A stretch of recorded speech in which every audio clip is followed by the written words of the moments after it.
अस्सलामुअलैकुम, मैं Mohammad Mohsin, doctor teacher में खुशामदीद। ये मेरे ईकेट सीरीज़ का लेक्चर है जिसमें आज हम सेट्स के एमसीक्यूज़ को डिस्कस करेंगे। लास्ट लेक्चर में हमने सेट्स को कंप्लीट कर लिया था और इस लेक्चर में अब उससे रिलेटेड कुछ सवालात देखेंगे, कुछ एमसीक्यूज़ देखेंगे, मेन जो इम्पॉर्टेंट हैं। तो अब एमसीक्यूज़ में यहाँ पे लिख नहीं रहा, आप लोगों को स्क्रीन पे शो हो जाएगा जो भी एमसीक्यूज़ है। मैं पहले कुछ ट्रिक्स बताना चाह रहा हूँ, कुछ टेक्निक बताना चाह रहा हूँ, कुछ कॉन्सेप्ट समझाना चाह रहा हूँ, फिर एमसीक्यूज़ पे आते हैं। तो सबसे पहले हमारे पास कुछ सिंबल्स हैं जो हमें पता होने चाहिए। एक सिंबल है ये बिलोंग्स टू का, एक सिंबल है ये सबसेट का, एक सिंबल है ये प्रॉपर सबसेट का। ठीक है, खैर ये दोनों तो फिर भी सेम है। हमें ये कब याद रखना है, कब बिलोंग का हमारे पास सिंबल यूज हो सकता है और कब हमारे पास ये सबसेट का सिंबल यूज होगा। तो मैं एक सेट बना रहा हूं डमी के तौर पे, फिर उससे हम समझते हैं कॉन्सेप्ट को। अगर मैं कह रहा हूं एक सेट है ए जिसमें एलिमेंट आ रहा है 1 2 ब्रैकेट में 3 और सिंपल 3, ये मेरे पास 4 एलिमेंट्स हैं। और थोड़ा सा और मुश्किल कर देते हैं इसको, इसमें हम 1 और 2 एक और एलिमेंट डाल देते हैं। तो सबसे पहली चीज, अगर इसका पूछा जाए कि इसका ऑर्डर क्या है, तो भाई हमें काउंट करने इसके एलिमेंट्स 1 2। ये जो ब्रैकेट में लिखा हुआ है ये है, वैसे तो खुद सेट है लेकिन इस ए के हिसाब से ये इसका एलिमेंट कहलाएगा। ठीक है, तो एक एलिमेंट 2 3 4 और ये 5th एलिमेंट। इस सेट के अंदर तो 2 एलिमेंट्स है लेकिन ये ए के रिस्पेक्ट से एक एलिमेंट कहलाएगा पूरा। तो 1 2 3 4 5 इसके 5 एलिमेंट्स है, यानी ऑर्डर ऑफ ए जो है वो कहलाएगा 5। ठीक है, तो अगर मैं पूछ रहा हूं 1 और ए का रिलेशन क्या है, या मैं पूछ रहा हूं इस 3 और ए का रिलेशन क्या है, या मैं ये पूछना चाह रहा हूं, इसको मैं यहां से 3 हटा देता हूं, कंफ्यूजन हो जाएगी, वरना इसको मैं 4 कर देता हूं। और अगर मैं पूछना चाह रहा हूं इस 4 का रिलेशन क्या है, और अगर मैं पूछना चाह रहा हूं ये 1 और 2 का ए के साथ रिलेशन क्या है, और इस 1 और 2 का रिलेशन क्या है, वो मैंने इसलिए हटा दी क्योंकि अभी पहला सवाल है, कंफ्यूज हो जाएंगे हम उससे। फिर इधर भी ए, इधर भी ए, इधर भी। अब सोचते हैं कब बिलोंग का साइन आएगा, कब सबसेट या प्रॉपर सबसेट का साइन आएगा। प्रॉपर और सबसेट हमारे पास दोनों तकरीबन सेम ही बात है, तो इसको ज्यादा अलग अलग डिस्कस नहीं करेंगे हम। तो अब 1 और ए का रिलेशन क्या है, चेक करना है क्या ए में ये एज इट इज वैल्यू मौजूद है या नहीं है। तो देखते हैं हम, ये 1 एज इट इज मौजूद है, तो जब मौजूद होगा तो ए से क्या करेगा, बिलोंग करेगा। फिर ब्रैकेट में 3 लिखा हुआ है कर्ली ब्रैकेट में, जो कि पूरा का पूरा एज इट इज मौजूद है, ए का एलिमेंट है, तो जब एलिमेंट होगा तो हम यूज करेंगे बिलोंग का साइन। ठीक, जब एलिमेंट होगा किसी सेट का तो उसके लिए हम कौन सा सिंबल यूज करेंगे, बिलोंग का, क्योंकि बिलोंग करेगा उस सेट से। अब जब मैं यहां पे देखता हूं तो इसमें क्या प्रॉब्लम हो रही है, 4 पूरा का पूरा मौजूद नहीं है, 4 के आगे इन्होंने और क्या लगा दिया, ब्रैकेट लगा दिए, कर्ली ब्रैकेट। तो हमारे पास यहां पे सिंगल सिंपल एक 4 मौजूद था, जबकि यहां पे 4 को उन्होंने सेट बना दिया है। तो अब ये 4 ब्रैकेट के साथ ए से बिलोंग नहीं करेगा, क्योंकि ये एज इट इज 4 पूरा का पूरा मौजूद नहीं है, यानी पूरा ब्रैकेट के साथ ए में मौजूद नहीं है, विदाउट ब्रैकेट 4 मौजूद है। ठीक है, तो जब कर्ली ब्रैकेट बन गया, ये सेट बन गया, तो ये सेट जो है ये ए का सबसेट कहलाएगा, बिलोंग का सिंबल नहीं आ सकता। फिर सवाल ही उठता है यहां पे क्यों बिलोंग का सिंबल लगाया, भाई सिंपल सी बात है, ये ब्रैकेट में 3 जो लिखा हुआ है पूरा का पूरा इसका एलिमेंट है, जब पूरा का पूरा एज इट इज एलिमेंट आएगा तो उसके लिए बिलोंग का साइन लगेगा। इन दोनों से फिर और कॉन्सेप्ट क्लियर हो जाएगा। अब ब्रैकेट 1 2 यानी पूरा सेट है ये, लेकिन ए का ये पूरा का पूरा एलिमेंट है, देख सकते हैं कॉपी पेस्ट हो रहा है पूरा का पूरा, तो इसके लिए हमारे पास कौन सा सिंबल लगेगा, बिलोंग्स का। जबकि यहां पे हमारे पास ये चीज मौजूद है, उस पे मैंने और अलग से ब्रैकेट लगा दिया, यानी ये मेरे पास सेट बन गया, इसका सेट बन गया। तो अब ये ए से बिलोंग नहीं करेगा, ए का ये सबसेट बन जाएगा। उम्मीद है कब बिलोंग का सिंबल लगाएंगे, कब सबसेट का सिंबल लगाएंगे, इसका कॉन्सेप्ट क्लियर हो गया होगा। अब इससे रिलेटेड हम सवाल देखते हैं और उसमें सोचेंगे कौन सा करेक्ट ऑप्शन है। तो अब जो हम एमसीक्यूज डिस्कस कर रहे हैं वो आपके स्क्रीन पे अब शो हो रहा होगा। इसमें एक सेट गिवन है जो कि हमारे पास एस से रिप्रेजेंट हुआ हुआ, उसमें 0 है, नल सेट है ए बी कर्ली ब्रैकेट के साथ, 1 2 3 कर्ली ब्रैकेट के साथ, और 4 ऑप्शन गिवन है, उसमें से पूछ रहे हैं कौन सा ऑप्शन करेक्ट है। तो मैं 1 बाय 1 ऑप्शन को डिस्कस करता हूं और फिर आप लोगों को करेक्ट ऑप्शन पता चल जाएगा। तो जो पहला ऑप्शन है वो लिखा हुआ है 0 is the subset of S. तो भाई हमें मालूम है 0 पूरा का पूरा इसका एलिमेंट है, और एलिमेंट के लिए सबसेट का सिंबल यूज नहीं होता। तो जो फर्स्ट ऑप्शन है हमारे पास क्या हो जाएगा, रॉन्ग हो जाएगा। फिर सेकंड ऑप्शन हमारे पास लिखा हुआ है इसमें 1 2 3 ब्रैकेट में is the subset of S. इसमें भी एक प्रॉब्लम हो गई। इसमें क्या प्रॉब्लम हो रही है, हमारे पास 1 2 3 जो है वो एज इट इज मौजूद है ब्रैकेट के साथ, तो ये एस के लिए सबसेट नहीं बनेगा इसके लिए। और थर्ड ऑप्शन है हमारे पास 1 2 3 बिलोंग्स टू एस। अब हम ये देख सकते हैं ये पूरा का पूरा हमारे पास एलिमेंट मौजूद है और इसके लिए बिलोंग का साइन लग गया है, इसका मतलब ये ऑप्शन करेक्ट हो जाएगा। जब पूरा का पूरा एलिमेंट आएगा तो वो उसका क्या होगा, बिलोंग करेगा उस सेट से। और लास्ट ऑप्शन था हमारे पास 1 2 3 बिलोंग्स टू एस, ये हमारे पास एलिमेंट था, उस पर और ब्रैकेट लगा दी तो उसके लिए सिंबल सबसेट होना चाहिए था, जबकि यहां पे सबसेट नहीं है, यहां पे कौन सा सिंबल आ गया है, बिलोंग्स का सिंबल आ गया। इसका मतलब ये भी गलत हो जाएगा। तो इसका ऑप्शन सी जो है वो करेक्ट ऑप्शन हो जाएगा। अब सेकंड एमसीक्यू आपके स्क्रीन पे शो हो रहा होगा। अब उसमें ये पूछ रहे हैं हमारे पास, ये एमसीक्यूज तो नहीं है, फिल इन द ब्लैंक्स है, इसको डायरेक्ट फिल करना है, इसमें ऑप्शन नहीं नजर आ रहे होंगे। इसमें बोल रहे हैं हमारे पास कि अगर ऑर्डर ऑफ ए जो है वो एन है, यानी कि ऑर्डर ऑफ ए जो है वो n है और ऑर्डर ऑफ b जो है वो m है, तो हमें बताना है order of a cross b किसके बराबर होगा। इस ब्लैंक को हमें फिल करना है, मैंने ऑप्शन इसमें खुद से नहीं दिए। तो भाई अगर ऑर्डर ऑफ a जो है वो n है, ऑर्डर ऑफ b m है, तो दोनों को कार्टेशियन प्रोडक्ट लेना है। जब कार्टेशियन प्रोडक्ट लेते हैं तो मल्टीप्लाई जब करते हैं, कार्टेशियन प्रोडक्ट लेते हैं दो सेट के, तो उसमें कितने एलिमेंट्स आएंगे, बहुत सिंपल है। अगर इसके पास n एलिमेंट्स है और इसके पास m एलिमेंट्स है, तो एलिमेंट्स, नंबर ऑफ एलिमेंट्स भी आपस में मल्टीप्लाई हो जाते हैं, वही उसका ऑर्डर बन जाता है, सिंपल। यानी कि अगर a के पास a और b एलिमेंट्स हैं और b के पास 1 2 3 एलिमेंट है, तो a कार्टेशियन प्रोडक्ट b जो है उसका हमारे पास ऑर्डर क्या आना चाहिए, इसके 2 है, इसके पास 3 है, 2 3 are 6, order of a cross b होना चाहिए इसका 6। चेक कर लेते हैं, a पहले 1 के साथ पेयर बनेगा, फिर a का 2 के साथ पेयर बनेगा, फिर a का 3 के साथ पेयर बनेगा, फिर b का 1 के साथ पेयर बनेगा, b का 2 के साथ पेयर बनेगा, b का 3 के साथ पेयर बनेगा, और हमें नजर आ रहा है इसमें कितने एलिमेंट्स हैं, 6 एलिमेंट्स इसमें आए हुए हैं। इसका मतलब हमारे पास दोनों के नंबर ऑफ एलिमेंट्स को मल्टीप्लाई करवा दिया, दोनों के ऑर्डर्स को मल्टीप्लाई करवा दिया, उतने ही एलिमेंट्स आएंगे a क्रॉस b में, तो ये आंसर आ जाएगा 6। तो अगर ऑर्डर ऑफ a n है, ऑर्डर ऑफ b m है, तो दोनों मल्टीप्लाई हो जाएंगे, तो इसका ये आंसर हो जाएगा n cross m, n multiply by m। अब थर्ड एमसीक्यू, अगर हमारे पास ऑर्डर ऑफ a जो है वो n है और ऑर्डर ऑफ b जो है वो भी n है, तो हमें ये बताना है order of a Cartesian product b क्या होगा। तो हमें मालूम है ऑर्डर ऑफ a n है, ऑर्डर ऑफ b n है, तो जब कार्टेशियन प्रोडक्ट लेंगे तो n मल्टीप्लाई बाय n हो जाएगा, तो इसका आंसर भी n स्क्वायर हो जाएगा। फिर इसके बाद अब हम एक एमसीक्यूज देख लिया और 2 हमने फिल इन द ब्लैंक्स देख लिए। अब आगे आप फोर्थ एमसीक्यूज पर आते हैं जो आपके स्क्रीन पे अब शो हो रहा होगा। Which set is considered at the subset of every set?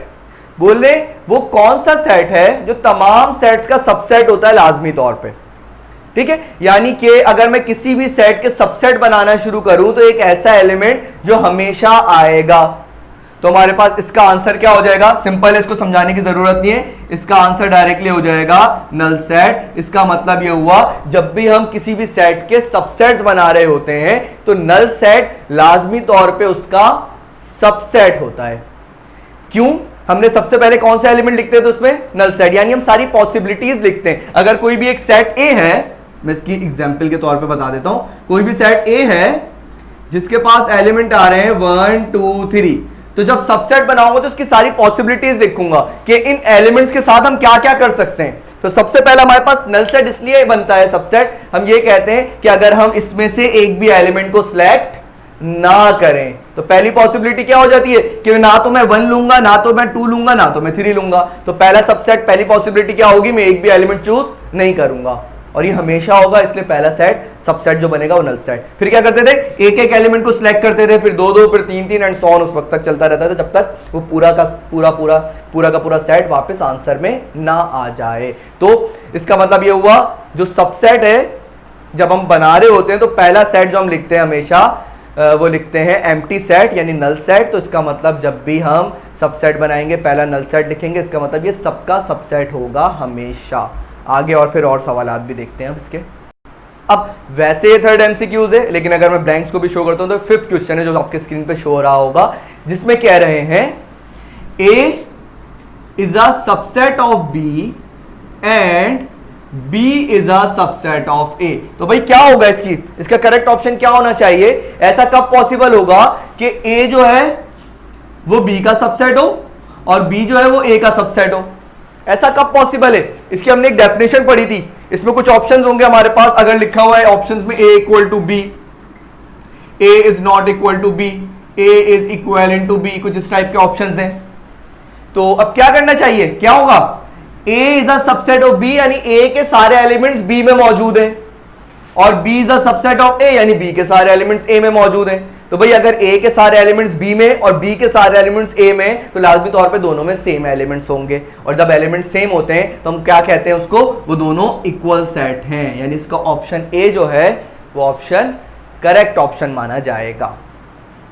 अब नेक्स्ट क्वेश्चन की तरफ चलते हैं, आपकी स्क्रीन पे शो हो रहा होगा, जिसमें कह रहे हैं x minus 3 comma Y is equal to 4 comma 7। अब करेक्ट ऑप्शन मालूम करना है, इसमें करेक्ट ऑप्शन कौन सा है। तो भाई अब हमें क्या करना है, इसमें फाइंड आउट करनी है हमें x की वैल्यू और y की वैल्यू, x की वैल्यू फाइंड आउट करनी है और y की वैल्यू हमें इसमें फाइंड आउट करनी है। तो क्या करेंगे, ऑर्डर्ड पेयर की फॉर्म है दोनों, तो x कोऑर्डिनेट जो हमारे पास ये x माइनस 3 है ये 4 के बराबर आ जाएगा, यानी जो डोमेन है वो डोमेन के बराबर आ जाएगी। तो पहली वैल्यू जो है वो पहली वैल्यू के बराबर आ जाएगी, और सेकंड जो ऑर्डर पेयर में वैल्यू है सेकंड वैल्यू के बराबर आ जाएगी, यानी y बराबर आ जाएगा 7 के। तो x बराबर आ जाएगा 4 प्लस 3 यानी 7 के, और y भी बराबर आ जाएगा 7 के। तो जो ऑप्शन आपके पास C नजर आ रहा होगा 7,7, यानी कि x इज इक्वल टू 7 और y इज इक्वल टू 7, जो आपका ऑप्शन सी है वो ऑप्शन करेक्ट हो जाएगा। तो अब चलते हैं नेक्स्ट सवाल की तरफ, आपकी स्क्रीन पे शो हो रहा होगा। इसमें कह रहे हैं कि a के पास 3 एलिमेंट्स है और b के पास 5 एलिमेंट्स हैं, और इन दोनों में एक एलिमेंट ऐसा है जो कॉमन है, एक एलिमेंट ऐसा है जो दोनों में कॉमन आ रहा है। अब सवाल ये पूछा जा रहा है कि भाई order of A union B क्या होगा, order of A union B किसके बराबर होगा। तो हमें ऑर्डर बताना है ए यूनियन बी का, यानी ए यूनियन बी में कितने एलिमेंट्स आएंगे। तो बच्चे सबसे ज्यादा मिस्टेक क्या करते हैं, हमें मालूम है ए यूनियन बी में हम ऐड कर देते हैं, सारे एलिमेंट्स को एक जगह पे मर्ज कर देते हैं, तो बोलेंगे 5 प्लस 3 8 एलिमेंट्स बन जाएंगे, यानी ऑर्डर ऑफ ए बन जाएगा 8, जो कि ऑप्शन में मौजूद है। ऑप्शन ए ही मेरे पास 8 है, लेकिन ये करेक्ट ऑप्शन नहीं होगा, करेक्ट ऑप्शन बी है इसका, यानी 7। कैसे, इस तरह से 3 प्लस 5 8, ए यूनियन बी में आने 8 एलिमेंट्स चाहिए, लेकिन बोले एक एलिमेंट जो है वो कॉमन है, यानी एक ऐसा एलिमेंट है जो ए में भी और बी में भी है। तो भाई वो 2 दफा तो नहीं लिखा जाएगा, जो कॉमन एलिमेंट्स हैं वो 2 दफा नहीं लिखे जाएंगे। अगर कॉमन एलिमेंट सेम एलिमेंट को 2 दफा लिख दें वो तो फिर सेट ही नहीं कहलाएगा। तो इसका मतलब क्या हो गया, इसका मतलब ये हो गया कि हम जो कॉमन एलिमेंट है उसको 2 दफा नहीं लिखेंगे, सिर्फ 1 दफा लिखेंगे। तो मैं क्या करूंगा, इन दोनों को ऐड करूंगा, 3 प्लस 5 यानी कि 8, और उसमें से कॉमन एलिमेंट्स जितने भी होंगे उसे माइनस कर दूंगा, तो आंसर आ जाएगा 7। ये इसका ऑप्शन बी जो है वो करेक्ट ऑप्शन हो जाएगा। उम्मीद है ये कॉन्सेप्ट भी क्लियर हो गया होगा आपका। तो अब नेक्स्ट जो सवाल है वो आपकी स्क्रीन पे शो हो रहा होगा, जिसमें पूछ रहे हैं if A and B are disjoint set, अगर ए और बी जो डिसजॉइंट सेट है तो कौन सी कंडीशन फुलफिल होगी। तो भाई सिंपल ऑप्शन को देखे बगैर आप लोगों को पता होना चाहिए डेफिनेशन डिसजॉइंट सेट की। अगर कोई सेट डिसजॉइंट सेट है तो इसका मतलब ये होता है उसमें कोई भी एलिमेंट कॉमन नहीं है। कोई भी एलिमेंट कॉमन ना होने का मतलब है उसका आंसर नल सेट आएगा अगर इंटरसेक्शन लेंगे तो। जो ऑप्शन डी है इसलिए वो करेक्ट हो जाएगा, क्योंकि ऑप्शन डी में क्या कह रहे हैं, A intersection B is equal to null set. जब भी डिसजॉइंट सेट होंगे तो इंटरसेक्शन हमेशा नल सेट आएगा, तो इसका ऑप्शन डी करेक्ट ऑप्शन हो जाएगा। और अगर कहते हैं ओवरलैपिंग सेट है तो A intersection B is not equal to null set हो जाता है, जो ऑप्शन सी है। अगर ओवरलैपिंग बोलते हैं, ओवरलैपिंग सेट का मतलब है कोई ना कोई एलिमेंट कॉमन होगा उसमें। तो उम्मीद है ये सवाल भी क्लियर हो गया होगा, बहुत सिंपल सवाल था ये भी। तो अब आपकी स्क्रीन पे वेन डायग्राम का एक सवाल शो हो रहा होगा जिसमें बोल रहे हैं A is a subset of B, A is a subset of B, और डायग्राम कुछ इस तरह से बनी हुई है। ये ए है, ये बी है, और हमारे पास ये यूनिवर्सल सेट है, और ये पूरी फिल हुई हुई है। तो भाई क्या मतलब इसका, क्या फाइंड आउट कर रहे हैं। अब मैं ऑप्शन की बात नहीं कर रहा, ऑप्शन बाद में देखा जाएगा। आप लोगों को वेन डायग्राम का कॉन्सेप्ट इतना ज्यादा क्लियर होना चाहिए कि डायग्राम देख के ही समझ आ जाए कि आंसर क्या बन रहा है। तो बोल क्या रहे, सॉरी ए यहां पर आएगा क्योंकि ए सबसेट है और बी ग्रेटर है, तो बी। क्यों मैंने ए गलत लिख दिया था, क्योंकि ए मैंने बाहर लिख दिया था, ए बड़ा सेट बन गया था। A is a subset of B का मतलब है ए बी के अंदर कंटेन कर रहा है, तो ए जो स्मॉलर सेट होगा बी उससे बड़ा सेट बनेगा, यानी बी के पास ज्यादा एलिमेंट्स हो सकते हैं। तो अब ये हमारे पास क्या हो रहा है, बी और ए पूरे का पूरा कलर हो रहा है, तो इसका मतलब क्या बनेगा, अगर ए जो है वो बी का सबसेट है तो इस तरह से इसकी रिप्रेजेंटेशन हो जाएगी। ये भी आपको समझ आना चाहिए कि भाई अगर ए बी का सबसेट है तो ये ए होगा और ये बी होगा। अगर बी ए का सबसेट है तो यहां पे बी आ जाएगा और यहां पे ए आ जाएगा, तो इसका भी कॉन्सेप्ट क्लियर हो जाएगा साथ साथ। तो भाई अब पूरा कलर हुआ है बी और ए, तो याद करें बी और ए पूरा का पूरा शेड कब होता था, जब हम क्या लेते थे, इसका यूनियन। तो ए और बी का जब यूनियन लेंगे तो पूरा का पूरा सेट जो है वो कलर्ड हो जाएगा। इसका मतलब इसका ऑप्शन बी करेक्ट हो जाएगा, यानी कि ए यूनियन बी इसका ऑप्शन करेक्ट बन जाएगा। ठीक हो गया। फिर इसके बाद नेक्स्ट सवाल की तरफ चलते हैं जो आपकी स्क्रीन पे अब शो हो रहा होगा। इसमें क्या बोल रहे हैं, इसमें यही डायग्राम बनी हुई है बिल्कुल, लेकिन इसमें एक चेंजिंग कर दी उन्होंने, मैं अलग से बना देता हूं। इसमें भी यही कंडीशन लगाई हुई है कि ए जो है वो बी का सबसेट है, यानी कि कुछ इस तरह की कंडीशन है, लेकिन इसमें चेंज क्या कर दिया, सिर्फ ए को कलर कर रहे हैं, बी को कलर नहीं कर रहे। अब हमें मालूम होना चाहिए कि इसमें क्या हो रहा है, ए और बी, ए जो है वो सबसेट है बी का, लेकिन जब कलर कर रहा हूं मैं सिर्फ ए को कलर कर रहा हूं, बी को कलर नहीं कर रहा। तो ये हमारे पास किसकी रिप्रेजेंटेशन होगी, ऑप्शंस को देखते हुए सोच सकते हैं आप लोग कि क्या ऑप्शन करेक्ट होना चाहिए। इसका जो ऑप्शन करेक्ट होगा वो ऑप्शन करेक्ट होगा इंटरसेक्शन। वजह क्या है भाई, अगर मैं इंटरसेक्शन लेता हूं तो कॉमन एलिमेंट्स को मैं कलर करता था, ऐसी है ना, कॉमन रीजन जो होता था वो कलर्ड हो जाता था। तो अब इसमें क्या हो रहा है, ए जो है वो बी के अंदर कंटेन कर रहा है, तो अगर मैं इंटरसेक्शन देखूंगा इनमें तो ए के सारे एलिमेंट्स बी में मौजूद होंगे, तो इनका जो कॉमन रीजन है वो पूरे का पूरा ए बन जाएगा। तो इसका मतलब क्या होगा कि ए इंटरसेक्शन बी जब आंसर करेंगे इस टाइप के सवाल में तो पूरा का पूरा ए कलर हो जाएगा। तो इंटरसेक्शन में छोटा सेट कलर होता है। इसकी एक और एमसीक्यूज बना देता हूं साथ साथ, जब आपके स्क्रीन पे शो हो रहा होगा वर्डिंग की फॉर्म में, कि अगर ए इंटरसेक्शन बी करूं और आंसर ए आ रहा है, यही सवाल है, तो भाई पूछ रहे रिलेशन क्या होगा ए और बी का। अब ये इसका रिवर्स हो गया, ठीक है, यहां पे कंडीशन गिवन थी और पूछ रहे थे इसका आंसर क्या बनेगा। अब यहां पे बोल रहे ए इंटरसेक्शन बी ए के बराबर आ रहा है, ये कंडीशन क्या बनेगी इसकी, कौन सा एमसीक्यूज इसका कौन सा ऑप्शन करेक्ट होगा। तो भाई याद रखनी है ये बात, ये भी एमसीक्यूज बहुत इंपॉर्टेंट है। जब इंटरसेक्शन ले रहे होते हैं तो जो भी सेट आंसर में आता है वो दूसरे सेट का सबसेट होता है, यानी ए जो है वो सबसेट होगा बी का। मैंने प्रॉपर सबसेट लिख दिया यहां पे। अगर प्रॉपर सबसेट और सबसेट दोनों के दोनों ऑप्शन में हो तो इसका ज्यादा करेक्ट ऑप्शन क्या बनेगा, प्रॉपर सबसेट बनेगा। क्योंकि अगर मैं सबसेट लिखता हूं तो सबसेट में दो पॉसिबिलिटीज होती हैं। दो कौन कौन सी पॉसिबिलिटीज होती हैं, यानी कि एक सेट छोटा हो सकता है यानी प्रॉपर सबसेट हो सकते हैं, और दोनों सेट बराबर भी हो सकते हैं यानी इम्प्रॉपर सबसेट भी हो सकते हैं। तो अगर सबसेट भी ऑप्शन में हो और प्रॉपर सबसेट भी ऑप्शन में हो तो इसका ज्यादा अच्छा आंसर क्या बनेगा, प्रॉपर सबसेट कि अगर ए इंटरसेक्शन बी लेके आंसर ए आ रहा है तो लाजमी तौर पे ए बी का प्रॉपर सबसेट होगा, वरना ये भी हो सकता है, या और लिख देता हूं, अगर सिंपल सबसेट होता तो दोनों कंडीशन हो सकती हैं, ए इंटरसेक्शन बी का आंसर ए या फिर बी भी आ सकता है। कब? अगर ये कंडीशन होल्ड कर रही हो इक्वल टू, कि अगर ए और बी दोनों बराबर हो तो इंटरसेक्शन लेके ए भी आंसर में आ रहा होता है और बी भी, क्योंकि दोनों आपस में एक दूसरे के बराबर होते हैं। तो भाई इसमें क्या बोल रहे हैं, और की कंडीशन नहीं है, बोल रहे हैं ए इंटरसेक्शन बी लेके आंसर ए आ रहा है तो इसका मतलब बस अब रट लेना है ए इसका सबसेट होगा। और अब एक और एमसीक्यू शो हो रहा होगा आपकी स्क्रीन पे जो इसी से रिलेटेड है।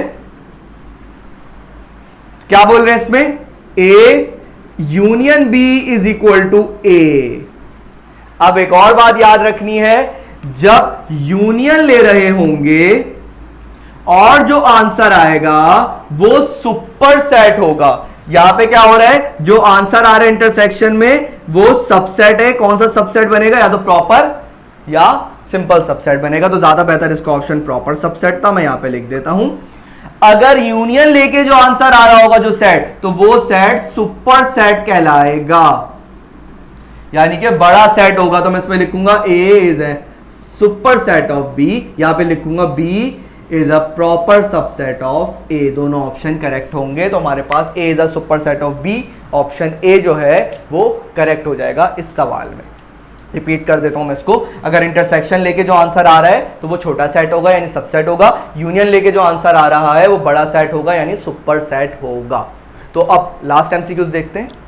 तो अब आपकी स्क्रीन पे शो हो रहा होगा सवाल, फिर से वेन डायग्राम का है, कुछ इस तरह की डायग्राम बनी हुई है। बोल रहे A and B are disjoint set. Disjoint set का मतलब है उसमें कुछ भी एलिमेंट्स कॉमन नहीं है, यानी कि दोनों अलग अलग सेट होंगे। तो ये ए है और ये बी है, दो सबसेट्स बन रहे, दो सेट्स बन रहे और डिसजॉइंट सेट है, और शेड जो हुआ है वो सिर्फ ए हुआ है, और पूछ रहे आंसर क्या होगा।